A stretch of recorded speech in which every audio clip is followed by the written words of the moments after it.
성부와 성자와 성령의 이름으로 아멘.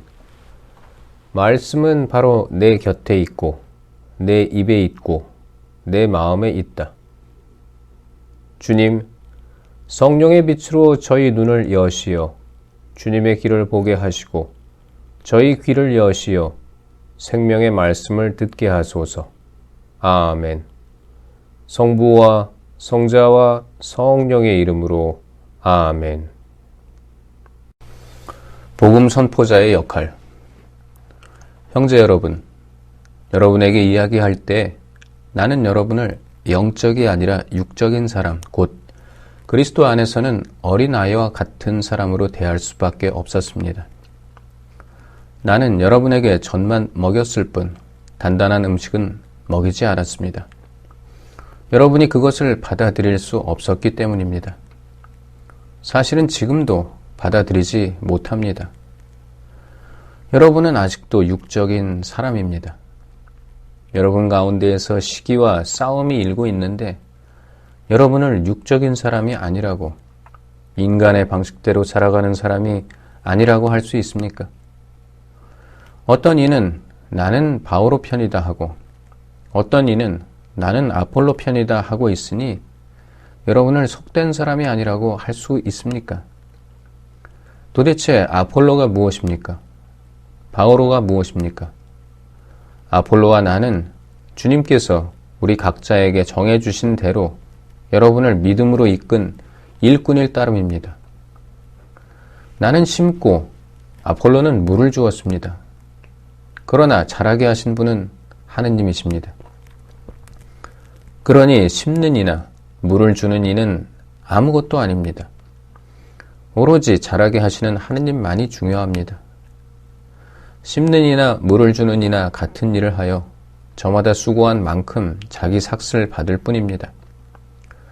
우리는 하느님의 협력자고 여러분은 하느님의 밭이며 하느님의 건물입니다. 나는 하느님께서 베푸신 은총에 따라 지혜로운 건축가로서 기초를 놓았고 다른 사람은 집을 짓고 있습니다. 그러나 어떻게 집을 지을지 저마다 잘 살펴야 합니다. 아무도 이미 놓인 기초 외에 다른 기초를 놓을 수 없기 때문입니다. 그 기초는 예수 그리스도이십니다. 그 기초 위에 어떤 이가 금이나 은이나 보석이나 나무나 풀이나 짚으로 집을 짓는다면 심판날에 모든 것이 드러나기 때문에 저마다 한 일도 명백해질 것입니다. 그날은 불로 나타날 것입니다. 그리고 저마다 한 일이 어떤 것인지 그 불이 가려낼 것입니다. 어떤 이가 그 기초 위에 지은 건물이 그대로 남으면 그는 삭슬 받게 되고 어떤 이가 그 기초 위에 지은 건물이 타버리면 그는 손해를 입게 됩니다. 그 자신은 구원을 받겠지만 불 속에서 겨우 목숨을 건지듯 할 것입니다. 여러분이 하느님의 성전이고 하느님의 영께서 여러분 안에 계시다는 사실을 여러분은 모릅니까? 누구든지 하느님의 성전을 파괴하면 하느님께서도 그 자를 파멸시키실 것입니다. 하느님의 성전은 거룩하기 때문입니다. 여러분이 바로 하느님의 성전입니다. 아무도 자신을 속여서는 안 됩니다. 여러분 가운데 자기가 이 세상에서 지혜로운 이라고 생각하는 사람이 있으면 그가 지혜롭게 되기 위해서는 어리석은 이가 되어야 합니다. 이 세상의 지혜가 하느님께는 어리석음이기 때문입니다. 성경에 이렇게 기록되어 있습니다. 그분께서는 지혜롭다는 자들을 그들의 꾀로 붙잡으신다. 또 이렇게 기록되어 있습니다. 주님께서는 지혜롭다는 자들의 생각을 아신다. 그것이 허황됨을 아신다. 그러므로 아무도 인간을 두고 자랑해서는 안 됩니다. 사실 모든 것이 다 여러분의 것입니다. 바오로도, 아폴로도, 케파도, 세상도, 생명도, 죽음도, 현재도, 미래도 다 여러분의 것입니다. 그리고 여러분은 그리스도의 것이고 그리스도는 하느님의 것입니다. 그리스도의 사도. 그러므로 누구든지 우리를 그리스도의 시종으로, 하느님의 신비를 맡은 관리인으로 생각해야 합니다. 무릇 관리인에게 요구되는 바는 그가 성실한 사람으로 드러나는 것입니다. 그러나 내가 여러분에게 심판을 받든지 세상 법정에서 심판을 받든지 나에게는 조금도 문제가 되지 않습니다. 나도 나 자신을 심판하지 않습니다.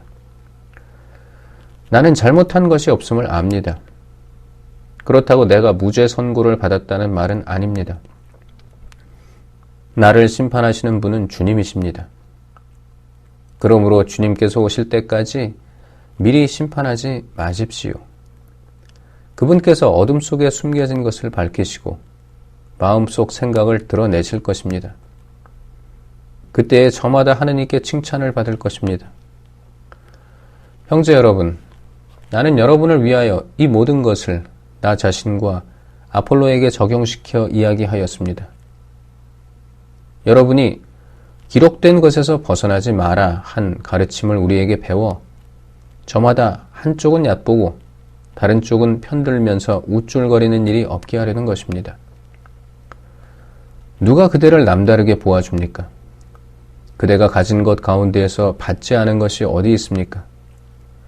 모두 받은 것이라면 왜 받지 않은 것인 양 자랑합니까? 여러분은 벌써 배가 불렀습니다.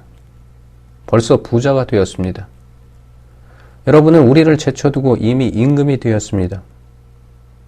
여러분이 정말 임금이 되었으면 좋겠습니다. 우리도 여러분과 함께 임금이 될 수 있게 말입니다.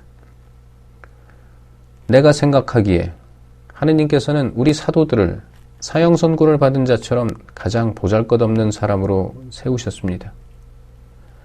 그래서 우리가 세상과 천사들과 사람들에게 구경거리가 된 것입니다. 우리는 그리스도 때문에 어리석은 사람이 되고 여러분은 그리스도 안에서 슬기로운 사람이 되었습니다. 우리는 약하고 여러분은 강합니다. 여러분은 명예를 누리고 우리는 멸시를 받습니다. 지금 이 시간까지도 우리는 줄이고 목마르고 헐벗고 매 맞고 집 없이 떠돌아다니고 우리 손으로 애써 일합니다. 사람들이 욕을 하면 축복해주고 박해를 하면 견디어내고 중상을 하면 좋은 말로 응답합니다. 우리는 세상의 쓰레기처럼 만민의 찌꺼기처럼 되었습니다. 지금도 그렇습니다. 나는 여러분을 부끄럽게 하려고 이런 말을 쓰는 것이 아닙니다. 여러분을 나의 사랑하는 자녀로서 타이르려는 것입니다. 여러분을 그리스도 안에서 이끌어주는 인도자가 수없이 많다 하여도 아버지는 많지 않습니다. 그리스도 예수님 안에서 내가 복음을 통하여 여러분의 아버지가 되었습니다. 그래서 내가 여러분에게 권고합니다. 나를 본받는 사람이 되십시오. 이러한 연유로 내가 티모테오를 여러분에게 보냈습니다. 그는 내가 주님 안에서 사랑하는 나의 성실한 아들입니다. 내가 어디에 가든지 모든 교회에서 가르치는 그대로 그리스도 예수님 안에서 지켜야 하는 나의 원칙들을 그가 여러분에게 상기시켜 줄 것입니다. 그런데 어떤 이들은 내가 여러분에게 가지 않을 것으로 여겨 우쭐거리고 있습니다. 주님께서 원하시면 나는 여러분에게 곧 갈 것입니다. 그리고 그 우쭐거리는 이들의 말이 아니라 힘을 확인해 보겠습니다. 하느님의 나라는 말이 아니라 힘에 있기 때문입니다. 여러분은 어느 것을 원합니까? 내가 여러분에게 매를 들고 가는 것입니까? 아니면 사랑과 온유한 마음으로 가는 것입니까? 성부와 성자와 성령의 이름으로 아멘. 말씀은 내 발의 등불이요 나의 길의 빛이옵니다. 주님, 저희가 성경을 생명의 말씀으로 믿고 기도하며 살고 선포하게 하시어 언제나 성령 안에서 평화와 기쁨을 누리게 하소서. 아멘. 성부와 성자와 성령의 이름으로 아멘.